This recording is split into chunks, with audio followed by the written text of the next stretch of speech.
ఆయన వచ్చి ఉన్నాడు ఈ గ్రామాన్ని ప్రేమించి ఈ గ్రామ ప్రజలకు దేవుని స్తోత్రం రక్షణ సంతోషము ఇచ్చేదానికి. ఆమేన్. మీరు ఇంత దూరం వచ్చి సేవ చేస్తారని నాకు తెలియదు. మీరు నిజంగా దైవ సేవకులు. దేవుడు మిమ్మల్ని మీ సంఘాన్ని బహుగా దీవించునుగాక. మీ ప్రయాస గొప్పది. నేను సేవ చేసే పనులన్నీ దగ్గర అంతా 5, 6, 7 దానికి పైన లేదు. నేను అదే అనుకున్నా, వస్తా చెప్పిన మనం దగ్గర సేవ చేస్తాము. అయ్యగారు చూడండి ఇంత దూరం వచ్చి సేవ చేస్తున్నారంటే చాలా ఆశ్చర్యంగా ఉంది. ఓకే, అది ఒక పక్క ఉండగా ఈ గ్రామ ప్రజలను దేవుడు ప్రేమిస్తూ ఉన్నాడు. ఈ గ్రామ ప్రజలను దేవుడు రక్షించి ఆశీర్వదించాలని కోరుకుంటూ ఉన్నాడు. దేవునికి స్తోత్రం. ఈ గ్రామాన్ని దేవుడు దీవించునుగాక. ఈ గ్రామ ప్రజలందరినీ దేవుడు ఇంకను కాచి కాపాడి నడిపించునుగాక. హల్లెలూయా. ఓకే, నేను ఆ రోజు చిత్తూరులో ఈ వాక్యాన్ని చదవలేదు. ఈరోజు వెలుతురు బాగుంది. ఆ రోజు వెలుతురు సరిగా నాకు కనిపించలా. కాబట్టి ఈ వాక్యాన్ని చదవాలని నేను కోరుకుంటున్నా. బైబిల్ తీసుకొని అపోస్తుల కార్యములు 4వ అధ్యాయము 12వ వాక్యం చదువుదాం. అక్కడున్న వాక్యాన్ని మరలా చదవాలా అంటారా? చదివితే మంచిది అని అనిపించింది, చదవదాం. ఎందుకు అనంటే దానికి ముందే నేను చెప్తున్న విషయము, యేసు ప్రభువు ఆయన ఎవరు, ఆయన ఎందుకు ప్రకటించాలి, ఆయన వలన వచ్చే ఆ లాభము ఏంటి, ఆ క్షేమము ఏంటి అనే సంగతులు మనం తెలుసుకోవడం కొరకు ఆ వాక్యాన్ని మరలా మనం చదవదాం. మరి ఎవని వలనను రక్షణ కలుగదు. అద్భుతమైన మాట. మరి ఎవని వలనను రక్షణ కలగదు, ఈ నామముననే మనము రక్షణ పొందవలెను గాని ఆకాశము క్రింద మనుషులలో ఇయ్యబడిన మరి ఏ నామమున రక్షణ పొందలేము అనెను. హల్లెలూయా. దేవుని నామానికి మహిమ.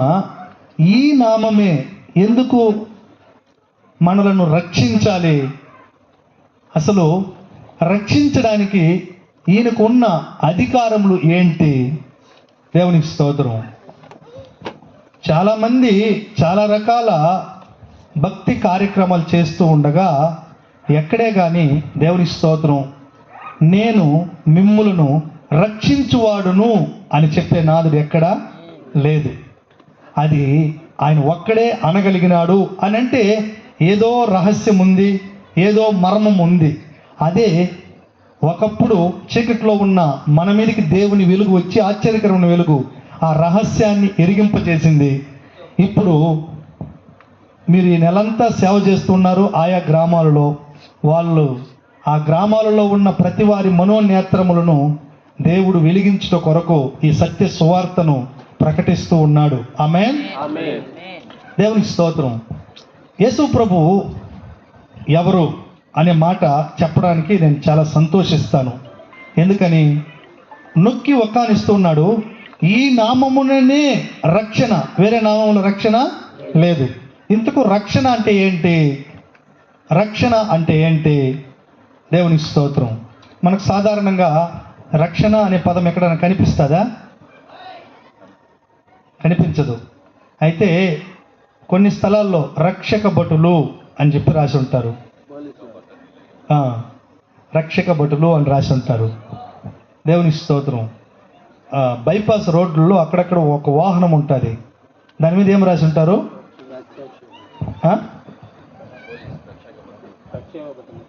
అదే ఒక ఏదో పేరు రాసి ఉంటారు. రక్షక వాహనం ఏదో రాసి ఉంటారు. దేవుని స్తోత్రం. ఈ లోకంలో ఒకవేళ పోలీసులు ఉంటారు, వాళ్ళు రక్షిస్తారు. దేన్ని రక్షిస్తారు అని అంటే, ఎవరిని రక్షిస్తారు అని అంటే, దేవుని స్తోత్రం మనం వచ్చిందా? దేవుని స్తోత్రం. అలా కాకుండా దేవుని నామానికి మహిమ. నిజమైన రక్షణ శరీరానికి మాత్రము కాదు కానీ ఆత్మకు. మనం చాలామందికి ఏం తెలుసు అంటే శరీరం గురించి మాత్రమే తెలుసు, ఈ లోకం గురించి మాత్రమే తెలుసు. ఈ లోకంలో బ్రతుకుతాము, ఇప్పుడే అన్ని అనుభవించాలి, ఇప్పుడే అది చేయాలి, ఇప్పుడే ఇది అనుభవించాలి అని మాత్రమే ఆలోచిస్తాము. నిజముగా శరీరము కాదు ఒరిజినల్, ఆత్మే ఒరిజినల్ అని అంటే, జయరాజు అనే నేను ఈ లోకమునకు గుర్తుకు మాత్రమే ఈ యొక్క దేహము. అయితే ఇందులో ఉన్న ఆత్మ, ప్రాణాత్మ ఉంది కదా, ఆ ఆత్మ దేవుని దగ్గర నుంచి పంపబడింది. అతడే, ఆ ఆత్మే అంతరంగ పురుషుడు, అతడే ఒరిజినల్ జయరాజు. దేవునికి స్తోత్రం. ఎందుకు చెప్తున్నానంటే, రక్షణ శరీరానికి కాదు, రక్షణ ఆత్మకు రావాలి. ఆమెను చెప్పండి. ఆత్మకు ఎందుకు రక్షణ? దాని గురించి ఎవరు ఆలోచిస్తారు అని అంటే ఎక్కువ మంది ఆలోచించరు. అయితే ఈ రాత్రి ఈ శబ్ద యంత్రం ద్వారా ఈ మాటలు విని మీరు ఆలోచించండి. నేను చెప్తున్నా, ఇది ఒరిజినల్ కాదు ఈ శరీరము, అందులో ఉన్న ఆత్మే ఒరిజినల్. మనం 24 గంటలు శరీరం కొరకే ప్రాకులాడుతాం, శరీరం కొరకే పోరాడుతాం, శరీరం కొరకే అలసిపోతాం. సంపదంతా శరీరం కొరకే. దేవుని స్తోత్రం. వెండి సంపాదిస్తాం, బంగారు సంపాదిస్తాం, ఆస్తి సంపాదిస్తాం, భవనం కడతాం, అన్ని శరీరం కొరకే కదా. అయితే శరీరంలో కొన్ని రోజులే ఉండేది. ఈ శరీరంలో మనము, నేను కొన్ని రోజులే ఉండేది, మీరు కూడా కొన్ని రోజులే ఉండేది. ఒకనొక రోజు ఈ శరీరాన్ని వదిలి వెళ్ళిపోతాము. ఎవరైనా చనిపోయినప్పుడు ఏం చెప్తారు? చచ్చిపోయినారు అని అంటారు కదా, లేదా చనిపోయినారు అంటారు. అంటే పోయినారు అనే పదం ఉంది ఇక్కడ. ఎక్కడికో పోయినారు, అది ఎక్కడికి పోయినారు అనేది ఎవరు ఆలోచించరు. చాలామంది గాలిలో కలిసిపోతుంది అని అంటారు. చచ్చిపోయినాక మళ్ళీ ఏం చూస్తాము, మళ్ళీ ఎవరు చూస్తారు అని అంటారు. ఇవన్నీ కూడా అవాస్తవాలు. వాస్తవం ఏంటంటే, చనిపోయిన తర్వాతనే జీవితము ఆరంభమయ్యేది, చనిపోయిన తర్వాతనే నరకము ఆరంభమయ్యేది. జీవితంలో శ్రమలు కష్టాలను చూసి భర్త తాగేసి వచ్చి టార్చర్ చేస్తే, లేకపోతే బిడ్డలు వేధిస్తే, లేకపోతే భార్య ఏమన్నా చెప్పిన మాట వినకపోతే నేను నరకాన్ని అనుభవిస్తున్నాను అని అంటారు చాలామంది. అది నరకం కాదు, తాత్కాలిక చిన్న సమస్యలే. అది ఉంటాయి, పోతాయి. కానీ నరకం అలాంటిది కాదు. నరకము 24 గంటలు, 7 రోజులు, తర్వాత 31 రోజులు, తర్వాత 12 నెలలు, తర్వాత అమ్మో యుగ యుగాలు. అగ్ని ఆరదు, పురుగు చావదు, ఎప్పటికీ ఒకటే లాగున అరుస్తూ కాలుతూ అయ్యో కాలిపోతున్నా, కాపాడండి, అయ్యో. ఎవరు కాపాడతారు? ఎవరు కాపాడలేరు. కనుక దేవునికి స్తోత్రం. శరీరం తాత్కాలికమైనది, ఒక బాడుగ ఇల్లు లాంటిది. ఆత్మ ఒరిజినల్, అది భూమి మీదనూ ఉంటుంది. ఒకవేళ పోతే నరకంలో ఉంటుంది యుగయుగాలు, లేదు పరలోకానికి పోతే యుగయుగాలు ఉంటుంది. ఆ ఆత్మను మనం చదువుకున్న ఈ యేసయ్య రక్షిస్తాడు. నరకములోకి వెళ్ళకుండా, అక్కడ వెళ్ళి ఆ యాతన పడనివ్వకుండా తప్పిస్తాడు. దేవునికి స్తోత్రం. అప్పుడు భూమి మీద శరీరానికి రక్షణ వద్దా అని అంటే ఆయన అంటాడు, దేవునికి స్తోత్రం, నీవు వెళ్ళే ప్రతి చోటికి నేను వస్తాను. నీవు కట్టుకునేదానికి వస్త్రం ఇస్తా, నువ్వు భుజించేదానికి భోజనం ఇస్తా, నువ్వు చేసే పనిని ఆశీర్వదిస్తా. ఆమేన్. దీనికంటే ఎక్కువ ఇంకేం కావాలి? యాకోబు కాల దర్శనంలో చెప్పాడు. యాకోబు, అమ్మో ఇది భయంకరమైన స్థలము, ఇది దేవుని స్థలము, ఇది బేతేలు అని పేరు పెట్టి అక్కడ ఒక రాయిని పెట్టి దానికి నూనె పోసి అభిషేకించి వెళ్ళినాడు. వెళ్ళి కొన్ని సంవత్సరాల వరకు ఆయన ఉన్న చోటులో దేవుడు తనకు తోడుగా ఉండుటను ఆయన గమనిస్తాడు. దేవుడు తనను ఆశీర్వదించుటను తను గమనిస్తాడు. తన పిల్లనిచ్చిన మామ మోసం చేసిన దేవుడు మాత్రము ఆశీర్వదిస్తా వస్తాడు. ఎవరిని? దేవుణ్ణి నమ్మిన యాకోబుని. ఆ రోజు దర్శనంలో దేవుడు మాట్లాడినాడు, నేను నీ తండ్రి దేవుడును, నేను నీకు తోడుగా ఉంటాను, నువ్వు వెళ్ళి చోటుకల్లానే వస్తాను. హల్లెలూయా. యాకోబుకనే ఈ వాగ్దానము ఈరోజు నీకు కూడా, ఈ శబ్ద యంత్రం ద్వారా ఈ మాట వింటున్నా నీకు కూడా ఇదే వాగ్దానం. దేవుడు నీకు తోడుగా ఉన్నాడు. ఆత్మనే కాదు, ప్రాణ ఆత్మను రెండింటినీ నరకములో నుంచి తప్పించే శక్తివంతుడి దేవుడు మన దేవుడు. ఆమెను చెప్దామా? దేవునికి స్తోత్రం. మనం ఆలోచించాలి. ఈ నామముననే అని చెప్పినారు, ఈ నామముననే రక్షణ కలుగును. ఆకాశం క్రింద భూమికి పైన ఇవ్వబడిన మరి ఏ నామములోను రక్షణ లేదు. ఈ రక్షణను పొందుట గొప్ప భాగ్యము. కూడి వచ్చిన వాళ్ళు రక్షణ పొందినారు. దేవుడు మిమ్మల్ని దీవించును గాక. ఈ గ్రామంలో ఈ సువార్త పలుకులు మరి ఇదివరకు ప్రకటించిన పలుకులు అనేకులను రక్షించునుగాక, పరలోక మహిమనకు చేర్చునుగాక. హల్లెలూయా. ఓకే, దేవుని స్తోత్రం. ఈ యేసు ఎవరు అనే మాట మీద కొంచెం ఆగి ముందుకు సాగిపోదాం. ఈ యేసు ఎవరు, మనం ప్రకటిస్తున్న, మనం నమ్ముకున్న ఈ యేసు ఎవరు అని అంటే, దేవునికి స్తోత్రం, ఆకాశమును భూమిని సూర్య చంద్ర నక్షత్రములను భూమి మీద ఉన్న జీవరాశులు అన్నిటినీ సృజించిన దేవుడు. ఏం దేవుడైనా? సృజించిన దేవుడు. మనము కొలస్సీ పుస్తకం 1వ అధ్యాయంలో ఇంతకుముందు చిత్తూరులో మనం చదువుకున్నాము ఆ మాటను. అందులో ఒక మాట మనము చదువుకుందాము, ఒక మాట చదువుకుందాము. దేవునికి స్తోత్రం. ఆయన సమస్త సృష్టికి కర్త, ఆయన లేకుండా కలిగినది ఏది లేదు, సమస్తమును ఆయన వలననే కలిగింది, ఆయనే సమస్త సృష్టికి ఆది సంభూతుడు, ఆయన లేకుండా ఏది కలగలేదు. ఆమేన్. 15వ వాక్యం చదువుదాం, 16వ వాక్యం కూడా చదివేద్దాం. ఆయన అదృశ్య దేవుని స్వరూపి అయి సర్వ సృష్టికి ఆది సంభూతుడై ఉన్నాడు. ఏలయనగా ఆకాశమందున్నవి భూమి అందున్నవియు దృశ్యమైనవి గాని అదృశ్యమైనవి గాని అవి సింహాసనములైనను ప్రభుత్వములైనను ప్రధానులైనను అధికారులైనను అధికారములైనను సర్వమును ఆయన యందు సృజింపబడెను. సర్వమును ఆయన ద్వారాను ఆయనను బట్టియు సృజింపబడెను. ఆయన అన్నిటికంటే ఈ సృష్టి ఏమీ లేనప్పుడు అన్నిటికంటే ముందుగా ఉన్నవాడు ఆయనే, సమస్తమునకు ఆధారభూతుడు. చాలు నాయన, ఆయనే సమస్తమునకు ఆధారభూతుడు. ఈ యేసు ఎవరంటే, దేవునికి స్తోత్రం, సృష్టి అంతటిని సృష్టించిన దేవుడు. సృష్టి అంతటిని సృష్టించిన దేవుడు. దేవునికి స్తోత్రం. అంతేకాకుండా ఈ భూమి మీద ఒక నరుని సృజించి ఆ నరునికి పక్కటెముకల్లో ఎముకను తీసి స్త్రీనిగా నిర్మించి వాళ్ళకు ఒక చక్కటి ఏదైనా తోట వేసి అందులో వాళ్ళని ఆశీర్వదించి మీరు ఫలించి అభివృద్ధి చెంది విస్తరించి భూమిని నింపండి అని వాళ్ళని బ్లెస్ చేసి అక్కడ మహిమలో పెట్టిన దేవుడు. అంటే సమస్త జీవరాశులు ఆయన వల్లనే కలిగినాయి. ఈ సృష్టి అంతా ఆయన వల్లనే కలిగింది. మనుషులు కూడా ఆయన వల్లనే కలిగినారు. మనుషులు కూడా ఆయన వల్లనే కలిగినారు. అందుకే మనుషులకు ఎప్పుడైనా వ్యాధి వస్తే, తీరని వ్యాధి వస్తే యేసు ప్రభు బాగు చేస్తాడు. ఆమేన్. బాగు చేస్తాడు. ఆమేన్. ఎందుకు చెప్తున్నానంటే, ఈ శబ్ద యంత్రం మైక్ సిస్టమ్, ఈ సిస్టంలో ఎక్కడది, అది యాంప్లిఫైర్ అక్కడ ఉంది. ఆ యాంప్లో ఏదైనా చిన్న రిపేర్ వస్తే ఎవరు చేస్తారు దాన్ని? మనిషి. ఎవరు? మనిషి. ఎందుకని మనిషి అంటున్నామంటే దాన్ని కలుగు చేసింది మనిషి కాబట్టి.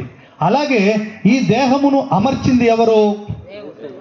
ఈ చక్కటి రూపాన్ని ఇలా అమర్చింది ఎవరు అనంటే ఆయనే. మనం ప్రకటిస్తున్న యేసయ్య. ఆయన సృష్టించినాడు కాబట్టి ఈ దేహంలో ఎక్కడైనా రిపేర్ వస్తే ఆయన స్కానింగ్ చేయడు, ఆయన మాత్ర వేయడు, ఇంజెక్షన్ చేయడు. ఆయన మాట సెలవిస్తే ఆ మరణకరమైన వ్యాధి వెళ్ళిపోతుంది. ఆయన వాక్ శక్తి, దేవుని స్తోత్రం, స్వస్థత కలిగిస్తుంది. సేవకులు వచ్చి చేపెట్టి యేసు నామములో వ్యాధి పో అని అధికారంతో చెప్తారు. పరలోకంలో నుంచి దేవుడిచ్చిన అధికారము పాస్టర్ గారికి. ఆయన అలా ప్రార్థించినప్పుడు వ్యాధి వెళ్ళిపోతుంది. హల్లెలూయా. అవును, సమస్తమునకు ఆయనే ఆధారభూతుడు. ఈ మానవ శరీరాన్ని నిర్మించిన వాడు ఆయనే. దీని మీద అధికారము గలవాడు కూడా ఆయనే. దేవుని స్తోత్రం. ఇందులో ప్రాణ ఆత్మను పెట్టినాడు. ఆదికాండం 2వ అధ్యాయం 7వ వాక్యంలో రాయబడింది, ఆయన నేల మట్టిని తీసి, జిగటి మట్టిని తీసి బొమ్మ చేసి, అనంటే దేవుని స్వరూపంలో చేసి మట్టితో ఆయన ఏం చేసినాడంట, జీవవాయువును ఆ యొక్క మట్టి బొమ్మలో ఊదినాడట. అప్పుడు నరుడు, జీవాత్మ గల నరుడు ఆయను అని చెప్పి రాయబడింది. ఏమాత్మ? జీవాత్మ గల నరుడు ఆయను అని చెప్పి రాయబడింది. ప్రాణం పోయేటప్పుడు ఎక్కడికి పోవాలి ఆ ఆత్మ? ప్రాణం పోయినప్పుడు ఎక్కడికి పోవాలి ఆ ఆత్మ అనంటే, ఎవరైనా సరే దేవుని గూర్చిన అవగాహన కలిగి ఉంటే దేవుని దగ్గరికి పోతుంది. ఈయన గూర్చిన అవగాహన లేకపోతే అది ఇంకొక చోటికి పోతుంది. అదే పాతాళము, నరకము. ఓకే, సమస్త సృష్టికి ఆధారభూతుడైన ఆ దేవుడు సంపూర్ణ రక్షణ కలుగు చేయడానికి ఈ లోకమునకు వచ్చినాడు. సంపూర్ణ రక్షణ కలుగు చేయడానికి ఈ లోకమునకు వచ్చినాడు. అదేంటో మనము ఈరోజు చూడబోతున్నాం. ఆయన ఇచ్చే సంపూర్ణ రక్షణ. హల్లెలూయా. దేవుని నామానికి మహిమ. చూద్దాం సంపూర్ణ రక్షణ ఏంటంటే యెషయా పుస్తకంలో 61వ అధ్యాయం తీసుకుందాం ఈరోజు. యెషయా గ్రంథము 61వ అధ్యాయము. దేవుడిచ్చిన సంపూర్ణ రక్షణను మనము 1, 2, 3 వాక్యాల్లో చదువుదాం. ప్రభువగు యెహోవా ఆత్మ నా మీదికి వచ్చి ఉన్నది దీనులకు సువర్తమానము ప్రకటించుటకు యెహోవా నన్ను అభిషేకించెను నలిగిన హృదయము గల వారిని దృఢపరచుటకును చెరలోనున్న వారికి విడుదలను బంధింపబడిన వారికి విముక్తిని ప్రకటించుటకును యెహోవా హితవత్సరమును మన దేవుని ప్రతిదండన దినమును ప్రకటించుటకును దుఃఖాక్రాంతులందరినీ ఓదార్చుటకును సియోనులో దుఃఖించు వారికి ఉల్లాస వస్త్రములు ధరింపచేయుటకును బూడిదకు ప్రతిగా పూదండను దుఃఖమునకు ప్రతిగా ఆనంద తైలమును భారభరితమైన ఆత్మకు ప్రతిగా స్తుతి వస్త్రమును వారికిచ్చుటకు చాలెమా ఆయన వచ్చినాడు. ఆమేన్. సృష్టికర్తని దేవుడు ఎక్కడ ఉంటాడు, ఎలా ఉంటాడు, కొంచెం చిన్న ఆయన కూర్చిన సత్యం ఏంటో మనం చూద్దాం. ఎక్కడుంటాడు ఈ దేవుడు, ఆయన ఎలా ఉంటాడు ఈ దేవుడు? ఆకాశమును భూమిని సమస్త సృష్టిని సృష్టించిన దేవుడు, ఒక నరుని ద్వారా భూమి మీద కాపురం ఉండడానికి మనుషులందరినీ ఉద్భవింపజేసిన ఆ దేవుడు ఎలా ఉంటాడు, ఎక్కడ ఉంటాడు అని అంటే దేవుని స్తోత్రం. ఆయన ఒక లోకాన్ని సృష్టించినాడు. దాని పేరు పరలోకము. ఏంటి ఆ లోకము? పరలోకము. పరలోకములో దేవుడు ఉంటాడు. అయితే దేవుని నామానికి మహిమ. పరలోకం ఎలా ఉంటుంది అని అంటే దేవుని స్తోత్రం, దాని రాజ వీధులు స్ఫటికము వలె దగదగదగా మెరుస్తూ ఉంటుంది. శుద్ధ సువర్ణము గల పట్టణము, 12 ముత్యములతో అలంకరించబడిన పునాది వేయబడిన పట్టణము. దేవుని స్తోత్రం. అందులో అత్యున్నతమైన సింహాసనము మీద ప్రభు ఆసీనుడై ఉంటే 4 జీవులు, 24 పెద్దలు, కోట్ల మంది దూత గణములు ఆయనను పరిశుద్ధుడు పరిశుద్ధుడు అని పొగుడుతూ ఉంటారు. అది అత్యున్నతమైన సింహాసనము. అది మహిమగల లోకం. ఆ పరలోకంలో సూర్యుడు అక్కరలేదు, చంద్రుడు అక్కరలేదు, ఇక రాత్రి లేదు, పగలు లేదు, చెమటగార్చే పని లేదు. అది మహామహిమతో కూడిన మహిమ లోకము, ఆ పరలోకము. హల్లెలూయా. అక్కడ ఉంటాడు అత్యున్నత సింహాసనం మీద కోట్ల మంది పొగడ్తల మధ్యలో మన ప్రభు అయిన యేసు క్రీస్తు ఉంటాడు. ఆయన ఇప్పుడు ఎక్కడ ఉన్నాడు అనంటే మన మధ్యలో ఆత్మస్వరూపిగా ఉన్నాడు. ఎలా ఉన్నాడు? ఆత్మస్వరూపిగా ఉన్నాడు. మన మధ్యలో మన దేవుడు సంచారం చేస్తూ ఉన్నాడు. ఎందుకు అనంటే నేటి దినాలలో వేదన, సమస్యలు, రకరకాల దుఃఖకరమైన పరిస్థితులు, మానవుల ప్రయాణమే యుద్ధ దినములంట. ఏం దినములు? యుద్ధ దినములు, పోరాటంతో కూడిన దినములు. ఒకరికి అన్నీ ఉండినా చింత తప్పలా, ఒకరికి ఏమి లేకపోయినా దుఃఖం తప్పలా, ఒకరు బాగుండినా లోపల జబ్బు ఉంది, ఒకరు బాగలేకపోయినా వాళ్ళు అలాగే కుమిలిపోతూ ఉన్నారు. ప్రపంచమంతా, దేశమంతా, ఈ ఊర్లో ఉన్న వాళ్ళు కూడా అన్నీ ఉన్నట్లుగానే ఉంది, కానీ అనేక రకాల చింతలు వాళ్ళని ఆవరిస్తూనే ఉన్నది. దేవునికి స్తోత్రం. హల్లెలూయా. దేవుని నామానికి మహిమ. మనం చదువుకున్న ఈ వాక్య భాగములో నుంచి అట్టి దుఃఖములో ఉన్న ప్రతి వ్యక్తికి, అట్టి వ్యాధితో ఉన్న ప్రతి వ్యక్తికి, పలు రకాలుగా చెప్పుకోలేని నలగాటములో ఉన్న ప్రతి వ్యక్తికి ఈ రాత్రి శుభవర్తమానము, దేవుడు పంపిన వర్తమానము. ఆమేన్. దేవునికి స్తోత్రం. ఏం కావాలి మనకు అనంటే శుభవర్తమానములు కావాలి. ఎందుకు? తెలియని బాధ, తెలియని భయము, భీతి మనల్ని కబలిస్తూ ఉంది. దేవునికి స్తోత్రం. ఈ కబలింపు నుంచి మనం జయం పొంది క్షేమంగా ఉండుట కొరకు మనకేం అవసరమో? శుభవర్తమానాలు అవసరం, సంతోషంతో కూడిన మాటలు అవసరం. హల్లెలూయా. అవి కేవలము సరిపోదు. అందుకే ఇక్కడికి ఒక ఆయన వచ్చినాడు, ఆయనే యేసు ప్రభు. ఇక్కడికి ఎవరు వచ్చినారు? యేసు ప్రభు వచ్చినాడు ఇక్కడికి. దేవునికి స్తోత్రం, దేవుని నామానికి మహిమ. ఆయన అంటున్న మాట ఏంటంటే, దీనులకు సువార్తమానం ప్రకటించుటకు. దీనులకు సువార్తమానం ప్రకటించుటకు. ఎవరా దీనులు అనంటే, దేవునికి స్తోత్రం, ఈ ఊర్లో చాలా మంది ఉన్నారు. అయితే దేవుని ఏర్పాట్లో ఉన్న నీవు ఆయన పాదాల సన్నిధిలో కూర్చొని ఆయన మాటలు వింటూ ఉన్నావు. దేవుని ఏర్పాట్లో ఉన్న నీవు ఈ శబ్ద యంత్రము ద్వారా నువ్వు ఉన్న చోటు నుంచి ఈ మాటలు వింటున్నావు. దీనులకు అర్థం చెప్తున్నా. దీనులు ఏం చేస్తారు అంటే, వాళ్ళు వస్తారు, వాళ్ళు వింటారు ఓర్పుతో, వాళ్ళు విని దాన్ని హృదయంలో చేర్చుకొని నమ్మి అలా అనుసరించి నడుస్తారు. వీళ్ళు దీనులు. దీనులు అలా చేస్తే, దీనత్వం లేని వాళ్ళని ఏమంటారు? కఠినాత్ములు అంటారు. దీనులకు ఆపోజిట్ పదం ఏంటి? కఠినాత్ములు. వాళ్ళు దగ్గరికి రారు, దూరం నుంచి కూడా వినరు, మరి వాళ్ళు చేర్చుకోరు. దేవుని స్తోత్రం. కఠినాత్ములకు ఇది శుభ వర్తమానముగా ఉండదు. అయితే దీనులకు ఇది శుభవర్తమానం. వాళ్ళ జీవితంలో ఉండే భయాన్ని తొలగిస్తుంది, వాళ్ళ జీవితంలో ఉండే కష్టాన్ని తొలగిస్తుంది, వాళ్ళ జీవితంలో ఉండే సమస్యలను పోగొడుతుంది, వాళ్ళ జీవితంలో ఉండే అసమాధాన కారణమైన ప్రతి దానిని దూరం చేస్తుంది ఈ సువార్త. దేవుని స్తోత్రం, హల్లెలూయా. ఏంటో ఆ సువార్త? ఏంటి ఆ సువార్త అనంటే, బైబిల్ చెప్పబడుతుంది. దేవుని స్తోత్రం. 1 కొరింథీ పుస్తకం 15వ అధ్యాయంలో 3-4 వాక్యాల్లో ఏమి రాయబడిందనంటే, లేఖనముల ప్రకారము సృష్టికర్త అయిన దేవుడు ప్రభు అయిన యేసుక్రీస్తు సిలువ వేయబడెను, లేఖనముల ప్రకారము చనిపోయెను, లేఖనముల ప్రకారము సమాధి చేయబడెను, లేఖనముల ప్రకారమే ఆయన మరణాన్ని జయించి లేచెను. శిష్యులలో కొందరికి చాలామందికి ఆయన చాలా గుంపు ఉండే, ఇన్ని రకాలుగా ఇన్ని స్థలాలలో ఆయన కనబడెను. ఇది సువార్తమానం. ఈ సువార్తకు శక్తి ఉంది. అది దేవుని శక్తి. అది మానవ హృదయాలలో క్రియ జరిగిస్తుంది. ఏం చేస్తుంది అని అంటే, దుఃఖంలో ఉండే వాళ్ళని ఓదారుస్తుంది, నలిగిన వాళ్ళని దృఢపరుస్తుంది, కష్టకాలాల్లో చెప్పుకోలేని స్థితిలో వేదన పడుతున్న వాళ్ళని ఓదారుస్తుంది, అది ధైర్యపరిచి బలపరిచి నడిపిస్తుంది. హల్లెలూయా, దేవునికి స్తోత్రం. మీరు ఒకసారి ఆలోచించండి. చనిపోయిన వాళ్ళు ఈ భూమి మీద ఎందరో ఉన్నారు. వాళ్ళు చనిపోయినారు కానీ మరలా బ్రతకల.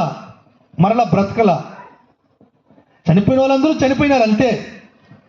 వాళ్ళు బ్రతికినప్పుడు నేను ఒక గొప్ప వ్యక్తిని అని చెప్పుకుంటారు, నేను మహాత్ముడును అని చెప్పుకుంటారు కదా. మహానుభావులు అని పేరు తెచ్చుకున్న వాళ్ళు కూడా ఉన్నారు, లేకపోతే బాబాలు అని పేరు తెచ్చుకున్న వాళ్ళు కూడా ఉంటారు. అయితే చనిపోతారు కానీ వాళ్ళు మరలా లెవ్వల. ఈ రాత్రి ఈ నామములోనే రక్షణ కలుగుతుంది అని యేసు నామాన్ని ప్రకటిస్తున్నామే. ఆ యేసు క్రీస్తు లేఖనములు అనంటే ఏంటంటే, ఆయన పుట్టక ముందే ఎప్పుడో 100 సంవత్సరాలప్పుడే ఆయన ఈ లోకంలో పుట్టి మనిషిగా వస్తాడు అని చెప్పిన వాక్కులు, అది లేఖనాలు అని అంటారు. దేవుని స్తోత్రం. మనం ఇప్పుడు పుట్టినామో, మనం పుట్టక ముందే ఎవరైనా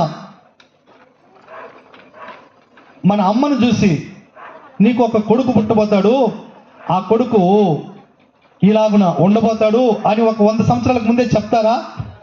ఎందుకు చెప్పరంటే, 100 సంవత్సరాలకు ముందు అమ్మే ఉండదు. ఆమెకి ఎవరు చెప్తారు? దేవుని స్తోత్రం. లేకపోతే ఎక్కడైనా చెప్తారా ఎవరికైనా? పలానా వ్యక్తి పుట్టబోతున్నాడు అని ఎవరి గురించి చెప్పినారా? అది నిజమైందా? అట్లాంటిది ఏమీ లేదు. అయితే మన ప్రభు అయిన యేసుక్రీస్తు పుట్టక మునిపే, ఈ సృష్టికర్త అనే దేవుడు ఈ లోకములోకి రాక మునిపే 700 సంవత్సరాలప్పుడు యెషయా అనే ఒక పాస్టర్ గారికి దేవుని ప్రత్యక్షత కలిగి, ఆ ప్రత్యక్షతలో దేవుడు చెప్పిన మాట ఏంటంటే, నేను ఈ లోకంలో పుట్టబోతాను, కన్యక గర్భంలో పుట్టబోతాను అని చెప్తాడు. దేవుని స్తోత్రం. చూడు, ఆయన ఎవరంటే ఆశ్చర్యకరుడు, ఆలోచనకర్త, నిత్యుడకు తండ్రి, బలవంతుడకు దేవుడు, సమాధానకర్త, ఒక రాజు. ఆయన పుట్టబోతున్నాడు ఈ రాజ్య భారాన్ని మోయడానికి. దేనికి ఆయన పుట్టేది? రాజ్య భారాన్ని మోయడానికి. ఆ రాజ్య భారము ఎలా ఉంది? నేడు భారము లేని వాళ్ళు ఎవరైనా ఉన్నారా? దేవుని స్తోత్రం. పలు రకాల భారాలు ఉంది. పాప భారము, ధన భారము, కుటుంబ భారము, పిల్లల భారము, కొందరికి భర్త భారము, కొందరికి భార్య భారము, రకరకాల భారాలతో నలిగిపోతూ ఉన్నారు. ఈ భారాన్ని ఆయన భరించడానికి ఆశ్చర్యకరుడుగా, ఆలోచనకర్తగా, నిత్యుడుగా తండ్రిగా, బలవంతుడు దేవుడుగా, సమాధానకర్త రాజుగా ఈ లోకంలో పుడతాడు. ఆయన దేవునికి స్తోత్రం కన్యక గర్భంలో పుడతాడు అని చెప్పి 700 సంవత్సరాలప్పుడు చెప్పినాడు. అంతేకాకుండా ఆయన ఎక్కడ పుడతాడో ముందే చెప్పినాడు. ఇవి లేఖనాలు అంటారు వీటిని. ఈ ముందుగానే పలానా ఆయన పుడతాడు, ఆయన లోకమంతటిని భరిస్తాడు అంటే రక్షిస్తాడు అని అర్థము. భరిస్తాడు, ఆయన ఆశ్చర్య కార్యాలు చేస్తాడు, మీ అందరి గురించి ఆలోచన కలిగి ఉన్నాడు, మీకు అందరికీ సమాధానం ఇచ్చేదానికి ఆయన వస్తాడు అని ఎప్పుడో చెప్పిన ఆ మాట దేవుని నామానికి మహిమ కలుగును గాక. దేవుని స్తోత్రం. ఆయన చెప్పినట్లుగా 700 సంవత్సరాల పూర్వము ప్రకటిస్తే 700 సంవత్సరాల తర్వాత ఆయన లోకంలో పుట్టి వచ్చుట జరుగుతుంది. ఇలాగున ఆయన గురించి ముందుగానే ఆయన సిలువ వేయబడాలి, ఆయన రక్తం చిందించాలి, ఆయన మరణాన్ని జయించి లేవాలి అని ముందుగానే చెప్పి పెట్టిన ఆ లేఖనాలు అలాగ నెరవేర్పు జరిగింది యేసయ్య జీవితంలో. మరలా చెప్తున్నా, చచ్చిపోయిన వాళ్ళు ఎవరు బ్రతకరు. చచ్చిపోయిన వాళ్ళు అందరూ చచ్చిపోతారు కానీ మరలా వాళ్ళు ఉండరు. అయితే సృష్టికర్త అయిన దేవుడు కూడా చనిపోతాడా? ఆయన చనిపోతే ఈ సృష్టి మొత్తము బంద్ అయిపోతుంది. దేవుడు చనిపోతే ఏం జరుగుతుంది? సృష్టి మొత్తం బంద్ అయిపోతుంది. ఏం చెప్తున్నాను అనంటే, సూర్యుడు సృష్టిలో ఒక భాగము, చంద్రుడు సృష్టిలో ఒక భాగము, నక్షత్రాలు సృష్టిలో ఒక భాగము, ఆకాశము, భూమి సృష్టిలో ఒక భాగాలు. మీరు గమనించండి, దేవుడు వీటన్నిటిని సృష్టించినాడు. దేవుడు సృష్టించినాడు కాబట్టి క్షమించాలి, దేవుడు సృష్టించినాడు కాబట్టి, దేవుడు ఉన్నాడు కాబట్టి ఇవన్నీ ఉన్నాయి. ఆమేన్. దేవుడు ప్రతి గ్రహానికి కక్ష నియమించినాడు. ఆ కక్షలోనే ఆ గ్రహము తన పనిని జరిగిస్తుంది. ఆ కక్ష మీరదు. సూర్యునికి ఒక కక్ష ఉంది, చంద్రునికి ఒక కక్ష ఉంది, ప్రతి నక్షత్రానికి దాని మార్గం ఉంది. అవి మార్గం తప్పి ప్రయాణం చేయవు. హల్లెలూయా. దేవుడు ఆజ్ఞాపించినట్లుగా సముద్రములు ఉన్నాయి కదా, ఆ సముద్రములు ఆయన నియమించిన పొలిమేరలోనే ఆగి ఉంటుంది. ప్రతిదీ కూడా ఆయన ఇలా ఇలా ఇలా చెప్తే అవి అలాగే ఉన్నాయి. ఈ సమస్త సృష్టికి కర్త ఆయనే అని మనము చక్కగా అర్థం చేసుకోగలము. దేవుని స్తోత్రం. ఆ గొప్ప దేవుని గూర్చి చెప్పిన లేఖనాలన్నీ నెరవేరింది. ఏంటి ఆ లేఖనాలు అనంటే, ఇదివరకు మనం చెప్పుకున్నట్లుగా ఆయన కన్యక గర్భంలో జన్మించినాడు. ఆశ్చర్యకరుడు కాబట్టి ఆయన అద్భుతాలు ఈ భూమి మీద ఎన్నో చేసినాడు. ఆయన చేసిన అద్భుతాలను మనము రాయాలంటే ఆకాశమును పేపర్గా పెట్టుకొని, ఈ భూమి మీద చెట్లన్నీ పెన్నులుగా పెట్టుకొని రాసినా సరిపోదు అని ఆయనతో కూడా 3.5 సంవత్సరము నడిచిన యోహాను అనే శిష్యుడు అలా చెప్తాడు. అన్ని అద్భుతాలు చేసినాడు. ఈ రోజుల్లో కూడా చేస్తాడా? ఎందుకు చేయడండి? ఆయనను నమ్మితే, ఆయన మీద ఆధారపడితే ఆయన నీ జీవితంలో ఎందుకు చేయడు అద్భుతము? ఆయన నీ జీవితంలో ఎందుకు గొప్ప కార్యం చేయడు? ఆయన నిన్నెందుకు రక్షించడు? నిన్నెందుకు స్వస్థపరచడు? నీకెందుకు శాంతి ఇవ్వడు? ఒక మాట రాయబడింది, సర్వమానవాళికి శాంతి కలుగుటకు ఆయన వచ్చినాడట. భూమి మీద ఉండే అందరికీ శాంతి కలుగుటకు ఆయన వచ్చినాడు ఈ లోకానికి. దేవుని స్తోత్రం. ఆయన సంపూర్ణ రక్షకుడు అనే దానికి నేను ఈ రాత్రి ఏం చెప్తున్నానంటే, ఈ 61వ అధ్యాయంలో యెషయా గ్రంథంలో 7 మాటలు మీకు పరిచయం చేస్తున్నా. మొదటి మాట సువార్తమానము.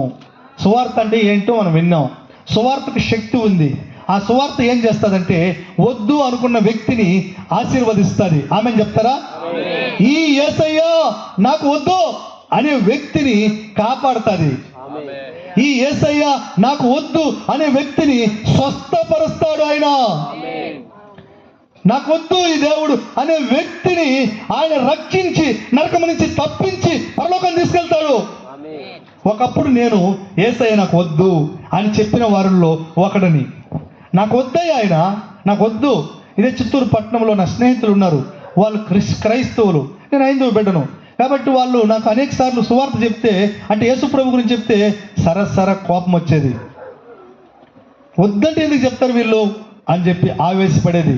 మా ఊరికి ఒక దైవ సేవకుడు వచ్చి మాట్లాడుతూ ఉంటే పండ్లు కొరికేది, వీళ్ళకేం పని లేదు అది ఇదని.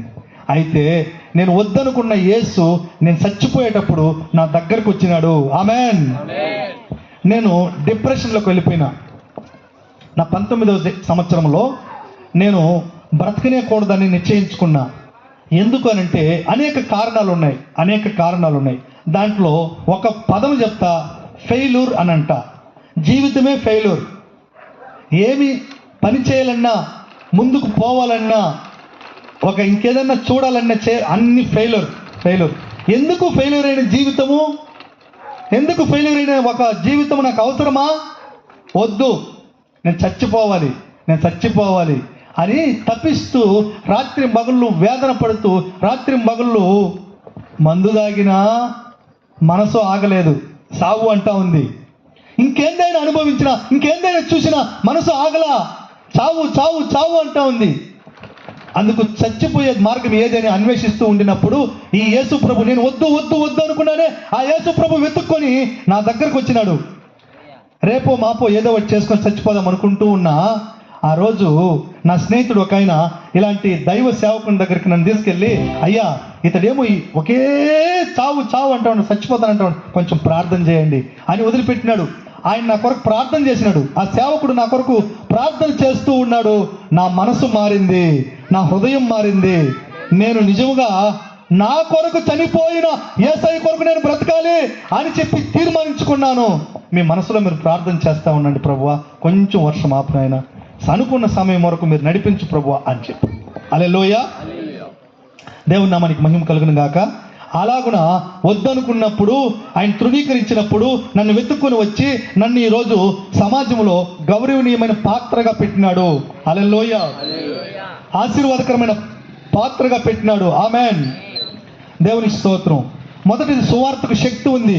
ఆ రోజు ఆ దైవ సేవకుడు నాకు సువార్త చెప్పారు కాబట్టి నేను ఈరోజు మీ మధ్యలో నిలబడి ఉన్నా. ఆమెన్. ఆ రోజు నేను చచ్చిపోయేటప్పుడు నన్ను వెతుక్కొని వచ్చిన రక్షకుడు ఆయనే.